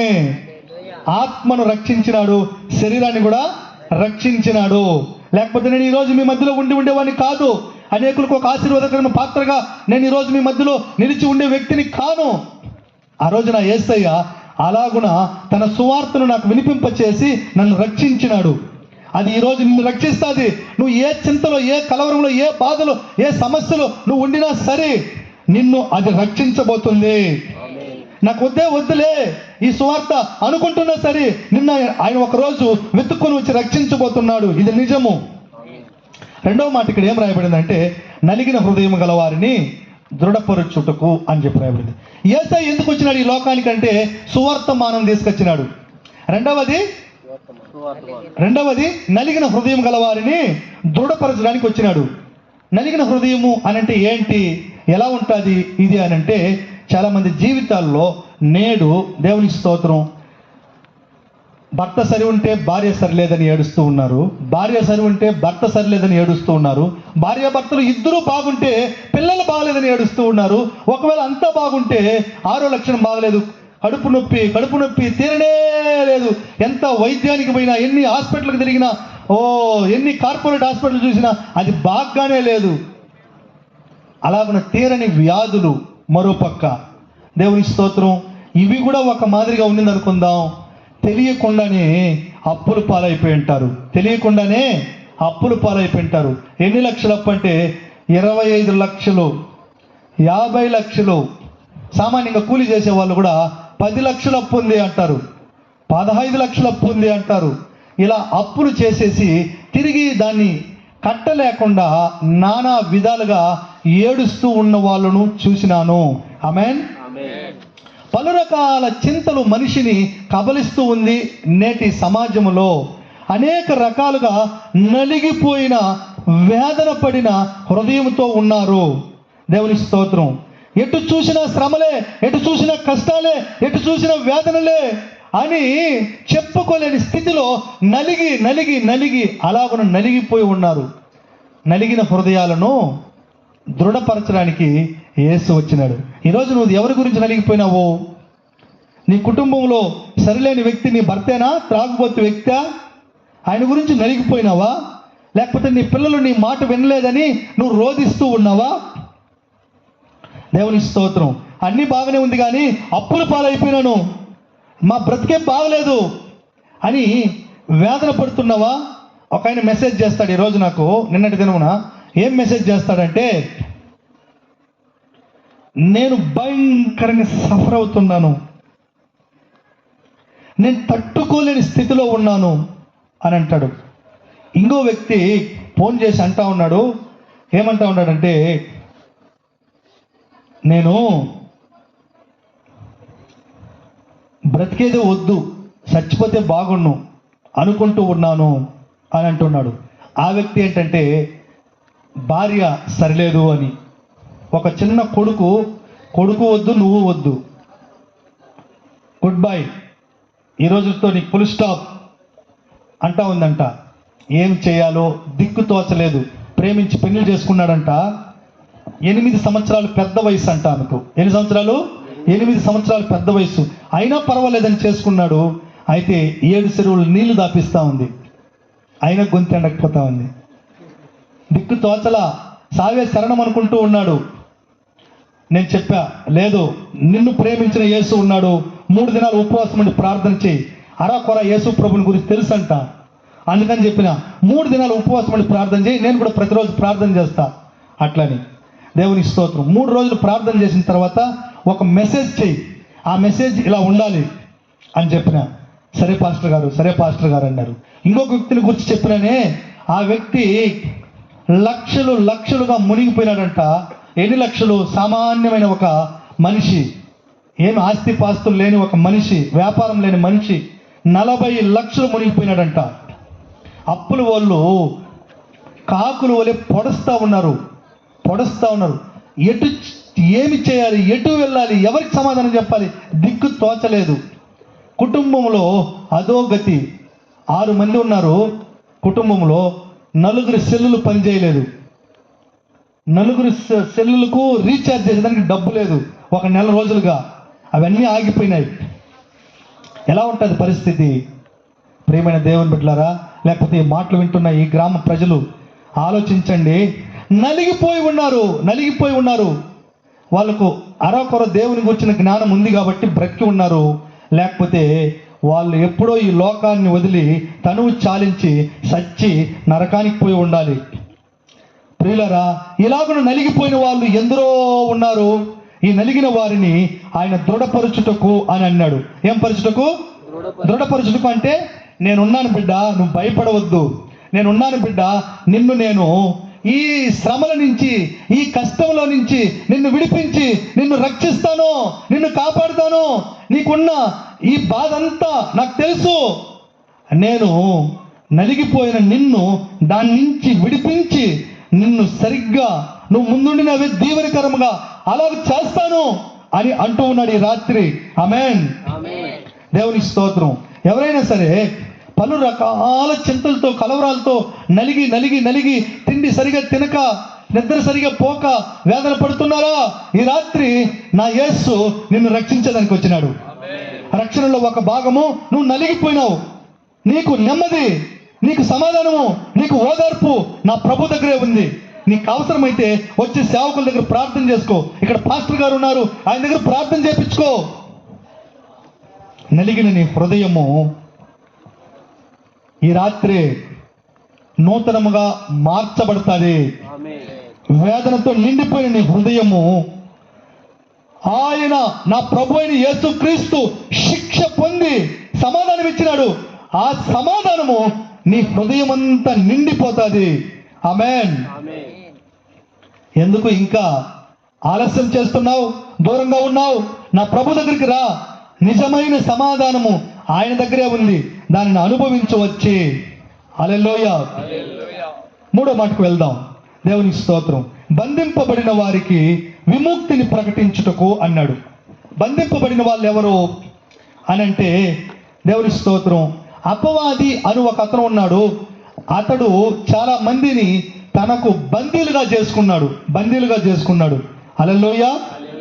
అంటే మధ్యలో ఇంకొక మాట కూడా ఉంది కదా, ఉంది. దేవునికి స్తోత్రం. మళ్ళా చూద్దాం. బంధింపబడిన వారు ఎవరు, ఎలా ఉంటారు వీళ్ళు అని అంటే, చెర ఒకటి ఉంది, బందీ ఒకటి ఉంది. రెండు కూడా చూస్తాం. బంధింపబడిన వారు అని అంటే అపవాది అనేకులను వాడు బంధించి పెట్టి ఉన్నాడు. బైబిల్లో ఒక మాట రాయబడింది, బంధకములు గల చేతులు, ఉరుల వంటి మనస్సు అని చెప్పి రాయబడింది. ఉరుల వంటి మనస్సు అని చెప్పి రాయబడింది. ఇది ఎక్కువగా దేవుని స్తోత్రం బైబిల్లో మరొక అతని గురించి చెప్తే మీకు అర్థమవుతుంది. బైబిల్లో ఒక బలాఢ్యుడు ఉన్నాడు, అతని పేరు సంసోను. ఈ సంసోను అనే వ్యక్తి దేవుని స్తోత్రం ఇజ్రాయేలీలను శత్రువుల మధ్యలో రక్షించడానికి ఒక రక్షకుడుగా, ఒక న్యాయాధిపతిగా దేవుడు అతనిని జ్ఞానమిచ్చి, ఆత్మనిచ్చి, బలమిచ్చి పెడితే అతడు తన కోరికలను నెరవేర్చుకోవడం కొరకు ఆలోచించి ప్రయాణం చేసినాడు. అలా ప్రయాణం చేస్తూ ఒక వేశ్య వడిలో వెళ్ళి పడుకున్నాడు. అపవాది, దేవుడు ఒక ప్రణాళిక వేస్తే అపవాది ఒక ప్రణాళిక వేసినాడు. దేవుడు అతనిని ఇజ్రాయేలుకు రక్షకుడుగా, న్యాయాధిపతిగా, దేవుని ఆత్మచేత నడిపించబడే వ్యక్తిగా పెడితే అపవాది మరో ప్రణాళిక వేసి ఏం చేసినాడు, అరే ఇందులో నీకు సంతోషం లేదురా, ఇందులో నీకు ఆనందం లేదురా, ఇందులో నీకు క్షేమం లేదురా, రా అని చెప్పి తాను తీసుకెళ్ళి ఒక వేశ్య వడిలో పడుకోబెట్టినాడు. ఆ వేశ్య బంధకములు గల చేతులు గలది. దేవునికి స్తోత్రం. ఇలాంటి బంధకాల్లో చాలా మంది చిక్కుకొని బ్రతుకులను పోగొట్టుకున్న వాళ్ళు ఉన్నారు. చక్కటి భార్య ఉంటే ఆ భార్యతో సంతోషంగా ఉండకుండా మరో ఒక సామెత చెప్తారు, కొండలాంటి రెడ్డికి కోతి లాంటి మొరటు భాష, లంజం ఉండాలంట. మొరటు భాష చెప్తున్నా, ఏమనుకోవద్దండి. కొండలాంటి రెడ్డికి కొండంత రెడ్డికి కోతి లాంటి లంజం ఉండాలి అని అంటారు. ఇది బంధకాలు. ఇవేంటివి? బంధకాలు. అందులో పడినవాడు బాగుపడేవాడు ఎవడు లేదు. అందులో పడినవాడు దెలీలా వడిలో పడుకున్న సంసోను బాగుపడలా, వేశ్యవడిలో పడుకున్న సంసోను బాగుపడలా. అతనికి దేవుడు మహా అందగత్తులను ఇచ్చి ఉంటాడు. ఎందుకంటే దేవుడు అతన్ని ఎన్నుకున్నాడు, అతను దేవుడి చేత అభిషేకించబడ్డాడు, దేవుడు అతను నడిపిస్తూ ఉన్నాడు. కానీ అపవాది బంధకానికి వెళ్ళిపోయినాడు. అపవాది బంధకాలకు వెళ్ళిపోయిన వాళ్ళు ఈరోజు చాలామంది చక్కటి భార్య ఉండినా, చక్కటి కుటుంబం ఉండినా, చక్కటి బ్రతుకు ఉండినా మరొక్కటి కావాలి అని వెళ్తూ వాళ్ళ వడిలో, ఆ వేశ్య వడిలో వెళ్ళి పడిపోయి, అంటే ఒక ఆవిడ దేవుని స్తోత్రం వివాహం చేసుకొని వేరొకరిని దగ్గరికి పోతూ ఉన్నదంటే ఆమె వేశ్య అనాలి. ఆమెని సంపద కొరకు వేశ్యలుగా ఉన్న వాళ్ళు మస్తుగా ఉన్నారు. అయితే మరికొందరు జీవితంలో ఒక వ్యక్తితో సంతోషంగా ఉండకుండా ఇంకా సంపాదిద్దాం సంతోషమని మరో వ్యక్తితో అక్రమ సంబంధం పెట్టుకునే వాళ్ళు కూడా వేశ్యలే అంటాను నేను. అట్లాంటి వాళ్ళ దగ్గరికి తీసుకెళ్ళి అపవాది బంధించేస్తాడు. వాళ్లకు 100 మంది మంచి మాటలు చెప్పినా వాళ్ళు మారరు. ఒకవేళ ఆ ఊర్లో పెద్దలు ఉంటారే, ఆ ఊర్లో పెద్దలు ఏమైనా భయం పెడితే, తల్లిదండ్రులు భయం పెడితే, ఒకవేళ చట్టము, పోలీసులు ఏదన్నా భయం పెడితే, కొడితే వాళ్ళు మారరు. అది బంధకాలు. ఎవరు వాళ్ళని విడిపించలేరు ఆ బంధకాల నుంచి. అయితే నేను ఈ రాత్రి ప్రకటిస్తున్న క్రీస్తు యేసు, నువ్వు ఏ బంధకాల్లో చిక్కుకొని ఉన్నా సరే, నిన్ను విడిపించడానికి ఆయన మాట నీ దగ్గరికి వస్తా ఉంది ఇప్పుడే. ఆయన వాక్కు నీ దగ్గరికి వస్తా ఉంది ఇప్పుడే. నువ్వు నమ్మితే చాలు, నిన్ను విడిపించడానికి ఆ బంధకముల నుంచి నా యేసు ఇంత దూరం వచ్చి ఉన్నాడు. పరలోకం నుంచి ఆ మహామహిమ లోకములో నుంచి ఈ భూమి మీదకి నిన్ను వెతుక్కొని నీ గ్రామానికి, ఈ మెట్ట పల్లికి వచ్చి ఉన్నాడు. మెట్ట ఇండ్లకు వెతుక్కొని వచ్చి ఉన్నాడు. దేవుని స్తోత్రం. నువ్వు బంధకాల్లో ఉంటే ఈరోజే నువ్వు ఉన్న చోటు నుంచే, ప్రభువా నేనున్న బంధకాల నుంచి విడిపించయ్యా, నా కుటుంబ వ్యవస్థ అంతా కూలిపోయింది, నా వ్యాపారం అంతా కూలిపోయింది, నా బ్రతుకంతా పాడైపోయింది, అట్లాంటి ఒక బంధకంలో చిక్కుకొని ఉన్నా, నన్ను విడిపించే వాళ్ళు ఎవరు లేదు అనుకుంటున్నావా? అయ్యా, అమ్మా, అలా అనుకుంటూ ఉంటే నిన్ను వెతుక్కొని వచ్చినాడు యేసయ్య. నీ కొరకు ఉన్నాడు పాస్టర్ ప్రార్థన చేయడానికి, వచ్చి ప్రార్థన చేసుకో, బంధకాల నుంచి విడుదల పొందు. మరొక మాట రాయబడింది చెర అని. ఏంటది? చెర. చెర ఏంటి? మళ్ళా బంధకం ఏంటి అని అంటే, చెర అంటే లిటరసీ అంటే అక్షరార్థం మనం చూస్తే చెరసాల, జైలు అంటాం. ఏమంటాము? జైలు అంటాం. జైల్లో ఉన్న వాళ్ళు కూడా విడిపిస్తాడా? నువ్వు ప్రకటించే యేసు అని అంటే, అవును, జైల్లో ఉన్న వాళ్ళు కూడా విడిపించడానికే నా యేసు ఈ భూమి మీదకి వచ్చింది. ఆమేన్. దేవునికి స్తోత్రం. మేము ఒకసారి జైలుకి సువార్తకు వెళ్ళాం. చిత్తూరు జిల్లా మరి హెడ్ క్వార్టర్లో, చిత్తూరులో సబ్ జైల్లో సువార్త సేవకు వచ్చినాము. కొందరు పాస్టర్లు, మేము ఒక 10 మంది అట్లా వచ్చినాము. వస్తే లోపలికి వెళ్ళి సువార్త ప్రకటిస్తున్నాము. దేవునికి స్తోత్రం. సువార్త వింటూ ప్రార్థన చేయబోతాం. అప్పుడు ఒక వ్యక్తి దగ్గరకు వచ్చినాడు. ఆయన పేరు మనోహర్. ఏం పేరు ఆయన పేరు? మనోహర్. ఈ వ్యక్తి దగ్గరకు వచ్చినాడు. దగ్గరకు వచ్చి బాగా ఏడుస్తున్నాడు. నాతో కూడా ఉన్న పెద్ద పాస్టర్ గారు అంటున్నాడు, నాయన ఏం నాయన నీకు ఏమైంది నాయన, చెప్పు నాయన అంటే, సార్ నేను ఏం నేరం చేయలేదు సార్, అయినా జైలుకి రావాల్సి వచ్చింది సార్. మా ఫ్రెండ్ ఒకడు ఇలా చేద్దాంరా, ఇలా వెళ్దాంరా, దయచేసి నాతో కూడా రారా అని ఒక రాత్రి నన్ను 12 గంటల రాత్రి నన్ను పట్టుకొని పోయినాడు. నేను నిల్చుకొని ఉన్నా, వాడు ఏం చేసినాడో కూడా నాకు తెలియదు.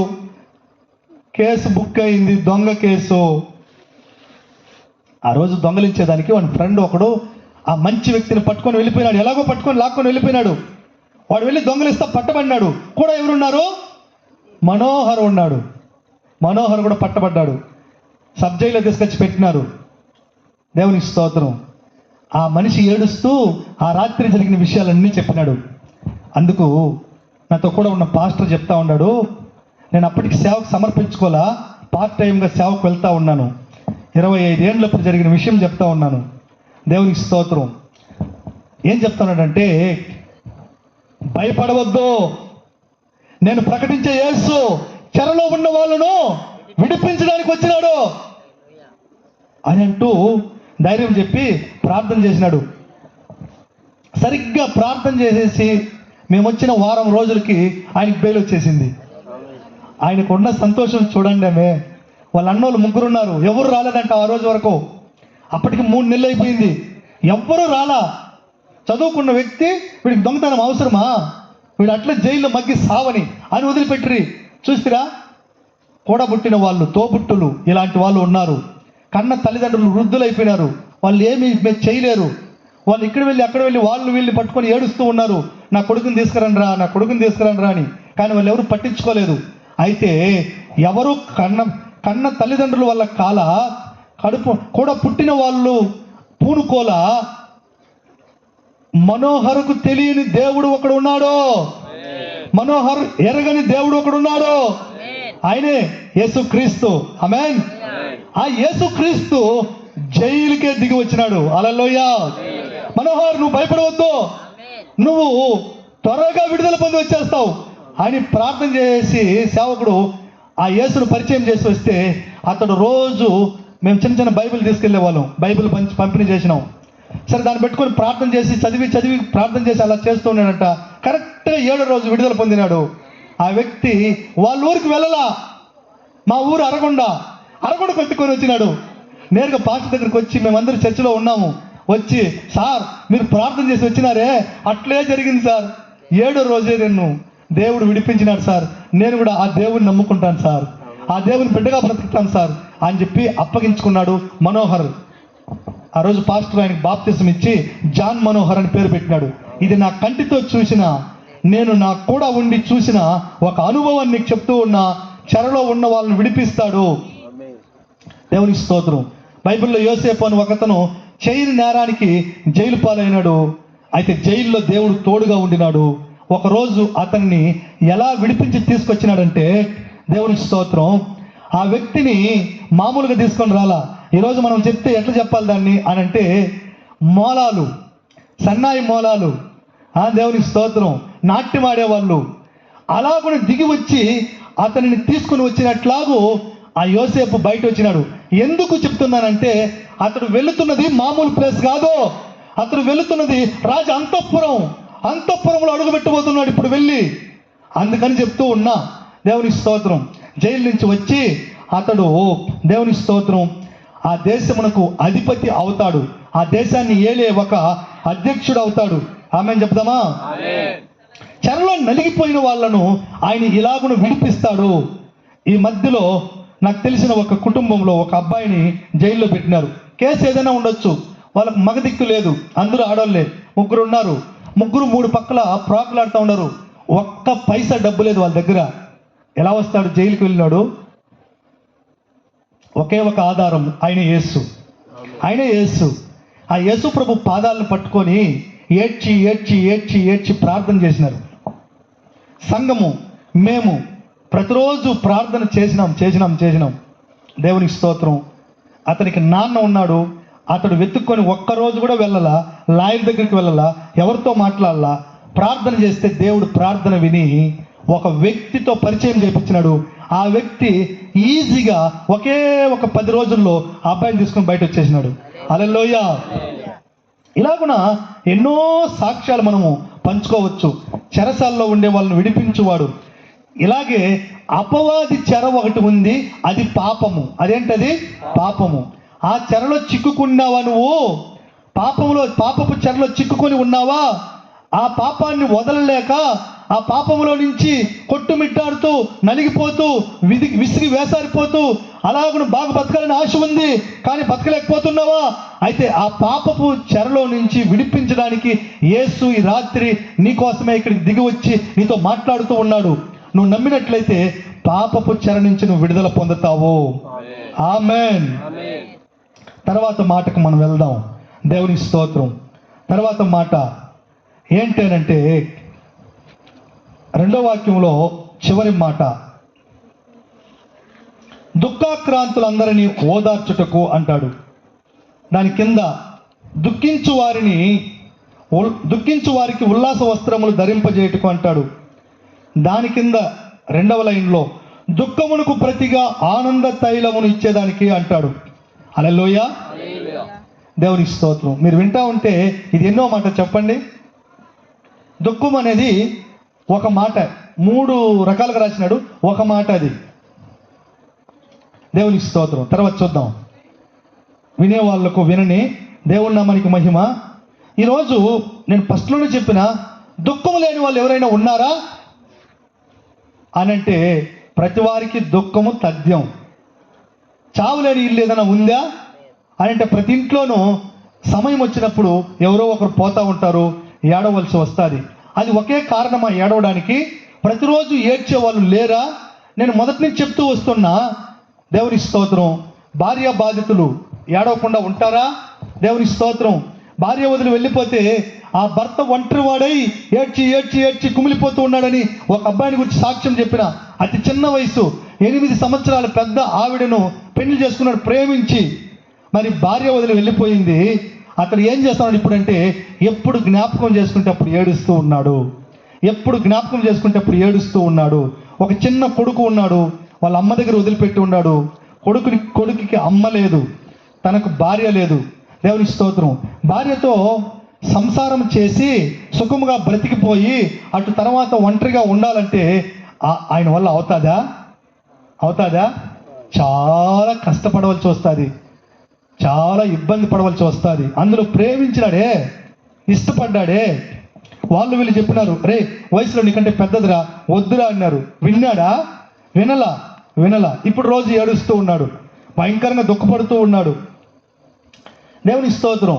ఓ పక్క భార్య సరిలేదని భర్తలు ఏడ్చే వాళ్ళు ఉన్నారు, పిల్లలు సరిలేదని తల్లిదండ్రులు ఏడ్చే వాళ్ళు ఉన్నారు, అప్పుల సమస్యలు తట్టుకోలేక ఏడ్చే వాళ్ళు ఉన్నారు. ఇది మనం మళ్ళా వింటూ ఉన్నాం. ఇలాగున ప్రతిరోజు దుఃఖపడే వాళ్ళు మస్తుగా ఉన్నారు. ఈ మాటలు వింటున్న మీలో ఎవరైనా దేని గురించి అయినా దుఃఖపడుతూ ఉంటే మీకు ఒక శుభవార్త ఏంటి అనంటే, దేవుని స్తోత్రం, నీ యొక్క దుఃఖమును ఆయన ఓదార్పుటకు ఇక్కడికి దిగి వచ్చి ఉన్నాడు. నీ దుఃఖము నుంచి నీవు ఓదార్పు పొందినట్లు నిన్ను ఓదార్చడానికి నేను ప్రకటిస్తున్న యేసు ఇక్కడికి దిగి వచ్చి ఉన్నాడు. అంతేనా అని అంటే భయంకరంగా దుఃఖిస్తూ ఏడుస్తూ రోధిస్తూ ఉన్నావా? అయితే నువ్వు ఎంతగా ఏడ్చినావో, ఎంతగా దుఃఖించినావో అంతగా ఉల్లాసముగా జీవించినట్లు చేయడానికి నా ప్రభువైన యేసు దిగి వచ్చి ఉన్నాడు. ఆమెను చెప్పదమ్మా. దుఃఖమునకు ప్రతిగా ఆనందం ఇచ్చేదానికి నా ప్రభువైన యేసు దిగి వచ్చి ఉన్నాడు. నువ్వు దేని కొరకైనా దుఃఖిస్తూ ఉండు, నువ్వు దేని కొరకైనా ఏడుస్తూ ఉండు. ఒకే ఒక్క మాట చెప్తున్నా, యేసయ్యా నేను దుఃఖించే వాళ్ళను ఓదార్చే దేవుడని, దుఃఖించే వాళ్లకు ఉల్లాసం ఇచ్చే దేవుడని, దుఃఖించే వాళ్ళను ఆనందంతో నింపే దేవుడని నిన్ను గురించి వింటా ఉండా. నా దుఃఖం పోనట్లు నాకు సహాయం చేయ్యా అని చెప్పి ఉన్న చోటు నుంచి చెప్పగలిగితే నీ దుఃఖమును ఆయన ఆనందంగా మార్చేస్తాడు, ఉల్లాసంగా మార్చేస్తాడు.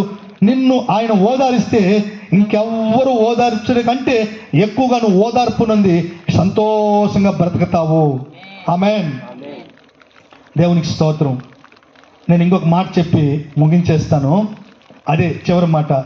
బూడిదకు ప్రతిగా పూదండ అంటే ఇంకొక మాట ఉంది. బూడిదకు ప్రతిగా పూదండము అని చెప్పి రాయబడింది. పూదండం అంటే ఏంటి, బూడిదంటే ఏంటి అనేది మనం ఆలోచిద్దాం. మానవ జీవితము ఒక బూడిదతో సమానము. దేవునికి స్తోత్రం. చచ్చిపోయిన రోజుకి మేమే తీసుకెళ్ళి సమాధిలో పెట్టేటప్పుడు, మట్టిలో పెట్టేటప్పుడు మట్టికి మన్నుగాను, దుమ్ముకు దుమ్ముగాను, బూడిదకు బూడిదిగాను అప్పగిస్తున్నాము అని అంటాం.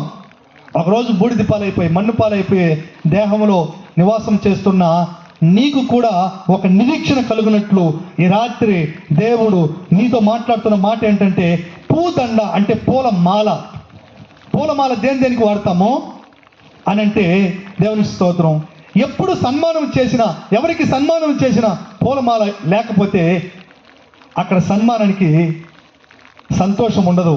అందుకని పూలమాల వాళ్ళకి వేస్తాం. పెళ్లి చేసుకుంటాం, ఎంతో ఖర్చు పెడతాం. వివాహం ఘనమైనది, ఘనంగా జరుగుతుంది. బంధువులు, స్నేహితులు, తెలిసిన వాళ్ళు, ఊరోళ్ళు, వాళ్ళు వీళ్ళు వస్తారు, ఘనంగా ఉంటుంది. అక్కడ దేనితో వాళ్ళని ఘనపరుస్తారు? పూలమాలతో. ప్రియమైన ఈ మాటలు వింటున్న మెట్టిన్లో ప్రతి ఒక్కరు కూడా గ్రహించవలసింది ఏంటంటే, బూడిద లాంటి జీవితానికి ఆయన ఏమి భరోసా ఇస్తున్నాడు ఈ రాత్రి అంటే, నీ బూడిద లాంటి జీవితాన్ని నా యేసయ్య చేతిలో పెట్టు, నిన్ను గొప్ప వాళ్ళ మెడలో పూలమాల పడినట్లాగున ఒక గౌరవమైన, ఒక సన్మానమునకు పాత్రమైన ఒక పాత్రగా నిన్ను ఆయన హెచ్చించి ఘనపరచబోతున్నాడు. ఆయన నిన్ను ఘనపరచబోతున్నాడు. బూడిద బ్రతుకు నీ బ్రతుకు అయితే, నా ప్రభువా నన్ను మీకు సమర్పిస్తూ ఉన్నా, నేను నిన్ను నమ్ముకుంటూ ఉన్నా, నన్ను మీకు అప్పగిస్తూ ఉన్నా అని రాత్రి నువ్వు చెప్పగలిగితే నిన్ను అనేకులను సంతోషపెట్టే, అనేకులను ఘనపరిచే, అనేకులను హెచ్చించే ఒక పాత్రగా నిన్ను ఆశీర్వదిస్తాడు. రెండవ మాట, పువ్వు సువాసన గుర్తు కదా, పువ్వు సువాసన గుర్తు. దేవుని స్తోత్రం. నిన్ను దేవుడు అనేకులు పొగిడేటట్లాగు, అనేకులకు ఒక ఇష్టమైన మనిషిగా నిన్ను దేవుడు మార్చబోతున్నాడు.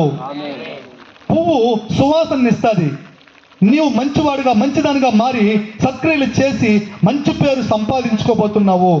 అది నేను ప్రకటిస్తున్న యేసు వలన మాత్రమే అవును. చివరి మాట ఏంటంటే, భారభరితమైన అని చెప్పి రాయబడింది. చాలా మంది నేను అప్పుడే చెప్పినట్లుగా పాప భారమును, అప్పుల భారమును, రకరకాల భారాల్లో నలిగిపోతూ ఉన్నారు కదా. మీ భారము నుంచి విడిపించడానికి నా ప్రభు అంటున్నాడు, ప్రయాసపడి భారం మోస్తున్న సమస్త జనులారా నా యొద్దకు రండి, నేను మీకు విశ్రాంతినిస్తాను. మీరు నలిగిపోతూ ఉన్నారు, నా కాడిని మీకు ఇస్తాను, తేలిగ్గా నడిపిస్తుంది, సంతోషంగా వెళ్తారు, సమాధానంగా ఉంటారు, రండి అని అంటున్నాడు నా ప్రభు అయిన యేసు. ఈ రాత్రి మీరు వస్తే నిశ్చయమైన క్షేమము మీరు పొందుతారు. ఈ 7 మాటలలో దేవుని స్తోత్రం సంపూర్ణ రక్షణ ఉన్నది, సంపూర్ణ రక్షణ ఉన్నది. ముందుగా సువార్త. ఆ సువార్త ఏంటంటే, సృష్టికర్త ఈ భూమి మీదకి వచ్చినాడు, మన పాపముల నుంచి మనల్ని విమోచించడం కొరకు ఆయన శిలువలో శిక్ష పొందినాడు, ఆయన ప్రాణం పెట్టినాడు, ఆయన సమాధి చేస్తే 3వ రోజు సమాధిని గెలిచి లేచినాడు, ఆయన పరలోకానికి వెళ్ళినాడు. నమ్మిన ప్రతి వారికి ఆ మహిమలో స్థలం సిద్ధపరిచి వచ్చి మనల్ని తీసుకొని ఆ మహిమలోకి వెళ్ళబోతున్నాడు. సంపూర్ణ రక్షణ. అక్కడ యుగయుగాలు దేవునితో కూడా మనము ఉండబోతున్నాము. ఇది నిజం, ఈ రాత్రి నీ రక్షణకు అనుకూల సమయం ఇదే, అనుకూల సమయం. నేడే రక్షణ దినం. కాబట్టి నువ్వు ఎక్కడుండినా సరే, ప్రభువా నన్ను కూడా నీ బిడ్డగా మార్చయ్యా, నేను కూడా నిజముగా నలిగిపోయిన వారిలో ఒకడును, నేను కూడా నిజముగా దుఃఖపడుతున్న వారిలో ఒకడును, చెరలో ఉన్న వారిలో ఒకడును అని చెప్పగలవా? చెబితే నా ప్రభు కనికరం నీ మీదకి వచ్చి, ఆయన హస్తం నీ మీదకి వచ్చి నిన్ను రక్షించబోతున్నది. యేసయ్య నిన్ను వెతుక్కొని వచ్చిన రాత్రి మరొక రాత్రి లేకపోవచ్చేమో నీ జీవితంలో. కాబట్టి ఈ రాత్రి ఇప్పుడే నువ్వు ప్రభువుని, నువ్వు ఉన్న చోటు నుంచి, నా ప్రభు నన్ను కూడా నీ బిడ్డగా మార్చు, నాకు కూడా ఈ సమాధానం కావాలి, నాకు కూడా ఈ రక్షణ కావాలి, ఈ సంపూర్ణ రక్షణ నాకు కావాలి అని చెప్పగలవా? నాకున్న ఈ బాధల నుంచి నన్ను విడిపించు, నాకున్న ఈ యొక్క చెర నుంచి నన్ను విడిపించు, నాకున్న ఈ బంధకాల నుంచి విడిపించు అని నువ్వు చెప్పగలవా? నిశ్చయంగా రక్షిస్తాడు నీ దేవుడు నిన్ను. ప్రార్థన చేసుకుందాం కళ్ళు మూసుకొని. ఇంతవరకు దేవుడు మనకు వర్షాన్ని ఇలాగున్న అనుకూలపరిచినందుకు, వర్షం రాకుండా మన దేవునికి వేసిన స్తోత్రం చెల్లిద్దాం. స్తోత్రం, స్తోత్రం, స్తోత్రం, స్తోత్రం. నిశ్చయంగా ఈ సువార్త పలుకులను మన దేవుడు ఫలింప చేయబోతున్నందుకు దేవునికి స్తోత్రాలు చెల్లిద్దాం. స్తోత్రం, స్తోత్రం, స్తోత్రం. ఈ ఊరు పరిచర్యలో ఆత్మలు రక్షణ పొందబోతున్నందుకు దేవునికి స్తోత్రాలు చెల్లిద్దాం. స్తోత్రం, స్తోత్రం, స్తోత్రం, స్తోత్రం, స్తోత్రం, స్తోత్రం. ప్రార్థన చేసుకుందాం కళ్ళు మూసుకొని.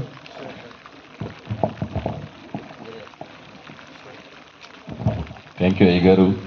అద్భుతంగా దేవుని యొక్క వర్తమానమును ఈరోజు మన మధ్యన ఈ మీటింగ్లో ప్రజలను దేవుడు ప్రేమించి దేవుని యొక్క మాటలను మన మధ్యన దేవుని సేవకుల మూలంగా దేవుడు మాట్లాడినారు. చూడండి, దూరమైన, భారమైన, కష్టమైన, వర్షమైన, ఎండైనా, ఎన్ని పనులున్నా అన్నీ వదిలిపెట్టి ఎందుకు ఈ మాట చెప్తున్నా, మాకెంత కష్టమైనా, అది ఎంత ఖర్చైనా, ఎందుకు వచ్చి ఈ కార్యము మనము మేము చేస్తున్నామంటే యేసయ్య మమ్మల్ని ప్రేమిస్తున్నాడు.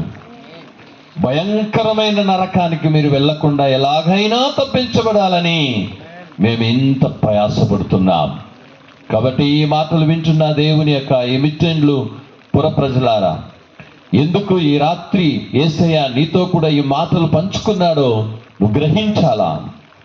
నువ్వు ఆయన మాటలను పడచెవులో పెడుతూ ఉన్నావా? జాగ్రత్త సుమా. ఎందుకంటే ఒక సేవకుడు సాక్ష్యము రాసి పెట్టాడు. ఏంటి అంటే, ఒక పెద్ద మీటింగ్ జరిగినప్పుడు ఆ మీటింగ్లో దేవుని సువార్త విని ఎవరైతే నమ్మారో రండి, అందరూ రండి అని పిలిచినప్పుడు యేసయ్యను సొంత రక్షకుడుగా అంగీకరించుకోండి రండి అని చెప్తే చాలా మంది యేసయ్యను అంగీకరించుకొని దగ్గర వచ్చాయంట. ఒక స్త్రీ మాత్రం నా మధ్యలో ఆగిపోయిందంట. కొంచెం ముందుకు వచ్చి అలాగే నిలిచిపోయిందంట. మళ్ళీ వస్తుందేమో అని చూశాడంట. 3 సార్లు పిలిచాడంట, రాలేదంట. ఆ తర్వాత కూటమైపోయింది. వచ్చిన వారికి ప్రార్థన చేసేసి వెళ్ళిపోయాడు సేవకుడు. ఆ తర్వాత అదే స్థలంలో ప్రేయర్ ముగించుకొని కారులో వెళ్తూ ఉంటే భయంకరమైన ట్రాఫిక్ అయిపోయింది. అక్కడ ఉన్న వాళ్ళు చెప్పినారు, ఏమయ్యా ట్రాఫిక్ అంటే, ఒక యాక్సిడెంట్ అయిపోయింది అయ్యా, ఒక ఆమె మీద అలా కారులో వెళ్తా ఉంటే కారు మీద అలాగే లారీ వెళ్ళిపోయి ఆమె చచ్చిపోయిందయ్యా అని చెప్తే, ఏంద్రా అని దిగి పోయి చూస్తే ఆయన చూశాడు. ఆ మీటింగ్లో చూసినప్పుడు ఆమె ఒక రెడ్ డ్రెస్ వేసుకొని ఉండే దాన్ని చూశాడు. అక్కడికి వెళ్ళి చూస్తే ఆ కూటానికి వచ్చి సగం దారి వచ్చి యేసును అంగీకరించుకుంటే వెళ్ళిపోయినా ఆమె అక్కడ చచ్చి పడిపోయి ఉందంట. ఆ సేవకుడు ఆమె రాసుకున్న డైరీని తీసి చదువుతున్నాడంట. యేసుని నేను నమ్ముతున్నాను, యేసు నేను సొంత రక్షగా నేను అంగీకరిస్తాను, కానీ ఈ రోజు కాదు రేపు వస్తాను ఈ మీటింగ్కి, రేపు వచ్చి నేను దేవుని దగ్గర సేవకునిగా దేవుని దగ్గర చెప్పి సేవకుని దగ్గర చెప్పి రక్షించబడతాను అనుకుని ఆ బైబిల్లో ఆ డైరీలో రాసి పెట్టిందంట. కానీ ఆ రాత్రే చనిపోతానని ఆమెకు తెలియదు. ఈ మాటలు వింటున్న దేవుని జనులారా, ఈ రాత్రి ఏం జరుగుతుందో తెలియదు నీకు. ఈరోజు ఈ మాటలు యేసయ్య నిన్ను ప్రేమించి చివరిగా రా, నా మాటకు ఈ మాటకు చెవి వదిలి నా దగ్గరకు రా, నీ బాధ, నీ వేదన, నీ దుఃఖం, నీ కార్యం ఏదైనా తీసివేస్తానని పిలుస్తున్నాడేమో. కాబట్టి ఈ మాటలను విన్నా దేవుని జనులారా, మనమందరం మొక్కరిద్దాం, ప్రార్థన చేద్దాం. యేసయ్య ఈరోజు ఈ కొడికలో మనకు ఆశీర్వదకరంగా మార్చిచ్చినందుకు దేవునికి స్తోత్రం చెల్లించి ప్రార్థన చేసి ముగిస్తాం. స్తోత్రములు ప్రభువా, మహాకృప కనికరము దయగలిగిన మా పరలోకపు దేవ, ఈ ఆశీర్వదించబడినటువంటి పరిశుద్ధమైనటువంటి దినమునందు సాయంకాల సమయం బట్టి నీకు వందనాలు. రాజా ఈ గ్రామంలో మీ సువార్త ప్రకటించడానికి మాకు ఇచ్చిన మంచి కృపను బట్టి వందనాలు తండ్రి. కూడి వచ్చిన బిడ్డలందరూ బట్టి నీకు వందనాలు అయ్యా. అయ్యా దూరం నుండి తీసుకొచ్చిన మీ సేవకుల కొరకు రాజా, పాస్టర్ కొరకు మీకు వందనాలు తండ్రి. యేసయ్యా అతని మూలంగా ప్రభా, మీ సేవకుల మూలంగా ఈ రోజు కూడా రాజా ప్రభా, బంధింపబడిన వారిని గురించి, చిక్కులో పడినటువంటి వారిని గురించి, వేదనలో ఉన్న వారిని గురించి అయ్యా స్తోత్రం. మీరు అద్భుతంగా రాజా దేవుని యొక్క మాటలు, ఈ యేసు ఎవరు, ఈ యేసు ఎలాంటి వారిని విడుదల చేయడానికి, ఎలాంటి వారిని ప్రేమించి రక్షించడానికి లోకానికి వచ్చాడని చక్కని మాటలు చెప్తారు రాజా. ఇదో మీ మాటలను ప్రభా ప్రకటించిన కృపను బట్టి నీకు వందనాలు. మీ సేవకుని ఇంకను బలపరచండి, ఆశ్రయించండి, వాడుకోండి పూలగా అయ్యా. ఇంకను రాజా అనేక రక్షణలోకి రావడానికి తండ్రి సాయం చేయండి. సాక్ష్యంతో కూడా అనేక కార్యాలు అయ్యా మీరు చెప్పారు. మేమందరూ మీరు లేకపోతే, మీరు పిలవకపోతే, మీరు రక్షింపకుండా ఉండి ఉంటే మేము ఎప్పుడో చనిపోయి నరకములో ఉంటామయ్యా. అయ్యా నీ మహాప్రేమ మమ్మల్ని రక్షించలేదు కాబట్టి మాలాంటి వారు ఎవరెవరు ఉన్నారో అని చెప్పి మేము రాజా గ్రామాలకు వెళ్ళి, వీధులకు వెళ్ళి, ఇంటికి వెళ్ళి ఈ మాటలను ప్రకటిస్తున్నాను యేసయ్యా. ఈ మాటలు విన్నా రాజా మీ బిడ్డలను దీవించండి, గ్రామాన్ని దీవించండి యేసయ్యా. ఈ మిషన్లో అనేక మంది రక్షించండి. ఈ రాత్రి ఒక క్రియ జరుగును గాక, ఒక అద్భుతం జరుగును గాక, ఆశ్చర్యకాలు జరుగును గాక. అవును తండ్రి, వాళ్ళ హృదయంలో ఒక మార్పు అయ్యా యేసు నామములో రాజా ఒక మార్పును మేము ఎదురు చూస్తున్నామయ్యా. నీవు మార్పునిచ్చే దేవుడు, మాట్లాడే దేవుడు, క్రియ జరిగించే దేవుడు యేసయ్యా. ఈ రోజు గొప్ప కార్యములు ఈ స్థలంలో చేసి అవును తండ్రి రాజా అనేకులతో దేవుని మాట్లాడి యేసయ్యా వాళ్ళు మారు మనసు పొంది రక్షించబడి నీ నామమందు విశ్వాసం ఉంచి రాజా రక్షించబడి నీ బిడ్డలుగా మారుటకు నా తండ్రి సహాయం చేసినందుకు నీకు వందనాలు చెల్లిస్తున్నాం. మేము నమ్ముతున్నాం, మేము విశ్వాసిస్తున్నాం. విశ్వాసంతో, నమ్మకంతో ఇక్కడ విత్తిన విత్తనములు అయ్యా ఫలించి నూరింటిగా ఫలం ఇస్తుందని మేము విశ్వాసంతో ప్రకటన చేసి వెళ్తున్నాను యేసయ్యా. నీవు అద్భుతం చేయమని ఆశ్చర్యకార్యం జరిగించమని వచ్చాను. కూడిచిన ఒక్కొక్కరిని మీరు దీవించండి. ఈ రోజు మొదలుకొని మేము 30వ తారీఖు వరకు జరగబోయేటువంటి ప్రతి ఒక్క వీధి కూడికములో రాజా నీ హస్తం తోడే ఉండి విశ్వాసులందరూ కూడా వచ్చి కలుసుకొని అవును అనేకులకి సువార్తమానమును ప్రకటించే కృపను వారు దయచేయమని అడుగుతున్నామయ్యా. అలా చేసిన ఇది వాతావరణం ఇంతవరకు ఆదిగా ముందు ఉంచినందుకు వందనాలు.